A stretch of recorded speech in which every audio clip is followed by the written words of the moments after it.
Ya, terima kasih Pak Ketua. Assalamualaikum warahmatullahi wabarakatuh. Selamat pagi. Sebelumnya saya juga turut berduka cita Bu Lisna atas meninggalnya adik Nizam.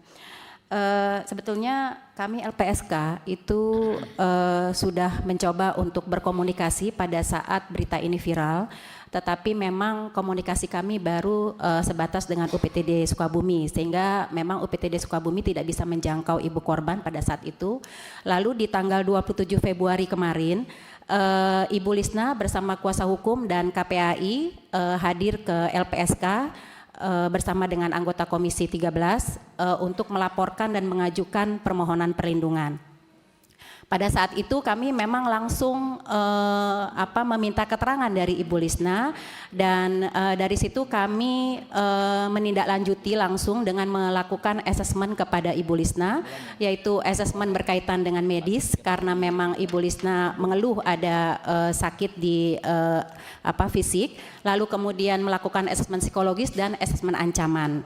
Karena sejak Ibu Lisna melaporkan mantan suaminya sebagai tersangka, Ibu Lisna menerima banyak ancaman baik berupa SMS, WA dan sebagainya, yang ujungnya itu ancaman berupa untuk tidak buka suara dan tidak ikut campur. Dari situ kemudian Mbak Sri, ancamannya apa bunyinya, kalimatnya? Ancamannya salah satunya itu untuk diam, tidak buka suara, lalu kemudian tidak ikut-ikutan gitu, seperti itu, dan itu berlangsung setelah di atas jam 9. Dari sekian banyak SMS dan juga WA yang diterima sama Ibu Lisna itu, Ibu Lisna memang sedikit mengalami depresi, sehingga pada saat di LPSK itulah kemudian kami lakukan juga asesmen untuk tingkat ancamannya.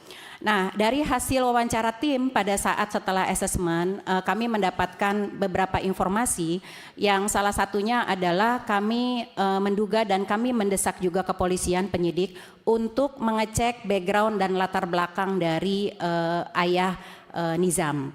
Karena dari informasi yang didapatkan, tindakan kekerasan sebenarnya sudah diterima oleh korban itu sejak korban masih kecil.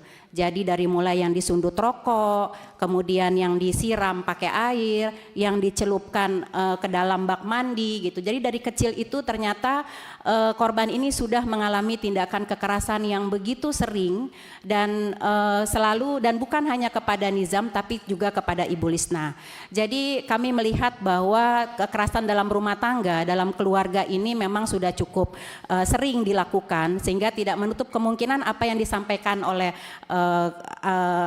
rekan dari KPAI ini sangat memang penting untuk dilihat lebih jauh. Lalu yang kedua adalah kaitannya dengan Ibu Lisna sendiri. Sampai dengan saat ini Ibu Lisna masih dalam konteks perlindungan darurat LPSK, dan kaitannya dengan tingkat ancaman, tim akan segera turun per hari ini dan besok juga untuk bisa melihat lebih jauh lokasi dan tempat tinggal di mana Ibu Lisna berada, serta berkoordinasi dengan UPTD setempat kaitannya dengan psikologis yang mungkin bisa dilakukan lebih lanjut untuk Ibu Lisna. Nah, terkait dengan proses hukum, akan lebih baik jika penerapan pasal yang tadi disampaikan oleh rekan dari KPAI dan juga kuasa hukum itu harus dilihat lebih dalam dan juga lebih jauh, karena latar belakang berkaitan dengan kekerasan dalam rumah tangga yang terjadi dalam keluarga ini sudah cukup mengental dan sudah cukup dalam dan sudah dilakukan sejak korban masih kecil, dan juga diperlakukan juga untuk ibu korban sendiri, sehingga tidak menutup kemungkinan bahwa peran serta kekerasan dalam rumah tangga sampai menimbulnya korban Nizam itu kemudian meninggal itu tidak lepas peran dari seorang ayah di situ. Selain itu kami juga menginformasikan bahwa mantan suami Ibu Lisna ini kebetulan adalah anggota geng yang menurut saya juga patut untuk